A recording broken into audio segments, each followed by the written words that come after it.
سلام درنو لیدونکو ستړي مشئ د پرمختګ او خوشحالۍ خبرونه. لومړی د اوسپنې پټلۍ ادارې 14 تخنیکي کارکوونکي د لنډمهاله تخنیکي زده کړو لپاره ترکمنستان ته روان شول. د یادې ادارې د چارواکو په خبره یاد کسان به له 4 میاشتنیو زده کړو وروسته بیرته هیواد ته راستنې شي. بلخوا د نورستان د کلیو بیارغونې او پراختیا ریاست مسؤلین وایي چې دغه ولایت په مرکز او نورګرام ولسوالۍ کې د 7.5 کیلومتره سړکونو د 15.4 میلیونو افغانیو په لګښت د بیارغولو چارې پیل شوي دي. یاد سړکونه د یونیسیف په مالي ملاتړ او د کلیو بیارغونې او پراختیا ریاست تر چتر لاندې د 15.4 میلیونو افغانیو په لګښت بیارغول کیږي. د خوړو درملو ملي ادارې مسؤلین وایي چې دا مهال په ټول هیواد کې د درملو تولید او برخه کې 95 کارخونې فعالیت لري چې 9 تازه د تیرو نږدې 2 کلونو پر مهال جوړې شوي دي.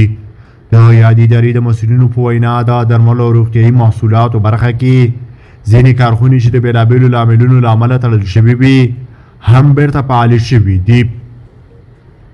د ترافیکو عمومي ریاست په ایبي خبرپاڼه کې هغو چلوونکو ته چې موټر یې ډېرې لوګې کوي خبرداری ورکوي چې خپل موټر ترمیم کړي.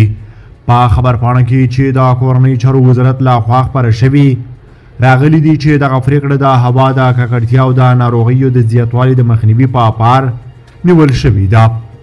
بلخوا د افغانستان د فوټسال ملي لوبډلې د مرکزي اسیا سیالیو په دوام نن په خپله 5مه لوبه کې ترکمنستان ته 3-2 ګولونو ماتې ورکړه. د بهرنیو چارو وزارت سیاسي مرستیال په کابل کې د ترکیې له سفیر جهاد اورګانیای سره کتلي دي.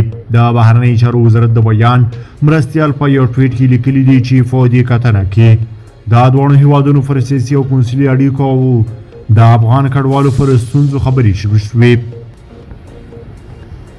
د انتاب شرکت اجرایوي رئیس او په افغانستان کې د لومړی تیز رفتاره موټر ډیزاینر محمد رضا احمدي وایي چې دغه موټر د روان کال د اکتوبر په 5مه په دوحه کې نندارې ته وړاندې کیږي او په دې نندارتون کې یې ګډون حتمي شوی دی. د کور او ښار جوړولو وزارت نیمګړې پروژې بشپړېږي. د کور او ښار جوړولو وزارت چارواکو ملت ته د دولت حساب ورکولو پروګرام کې وویل د دې وزارت له لوري هڅې روانې دي څو ټولې اړوندې نیمګړې پروژې یې بشپړې شي. د چارواکو په وینا یاد وزارت توانېدلی چې په ټولو ولایتونو کې د ساختماني پروژو ښه څارنه او نظارت وکړي. دوی دغه راز وویل چې د کابل ښار په خوشحال خان مینه کې د قطري استوګنیزې پروژې چارې دوام لري او تر دې دمه یې شاوخوا 40 سلنه چارې بشپړې شوي دي.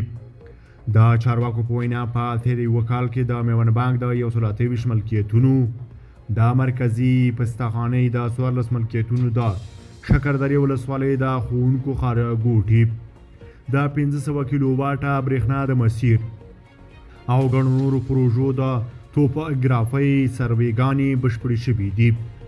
د هرات په صنعتي ښارګوټي کې یوه فابریکه هره ورځ 100 ټن رومي بانجان پروسس کوي او روب ترې جوړوي. دغه فابریکې په مستقیم او غیر مستقیم ډول 200 کسانو ته د کار زمینه برابره کړې ده. په ورته وخت کې کروندګر په دې باور دي چې کو تولیدي شرکتونه کرنیز محصولات وپېري دوی کولی شي ډېرې ځمکې کښت کړي او ښه ګټه ترې ترلاسه کړي. قانون او پټرولیم وزارت وایي چې د ابچین شرکت له لوري د سرپل ولایت په قشقري سیمه کې د نفتو د 8 نمبر څخه دا کیندلو چارې پیل شوي دي.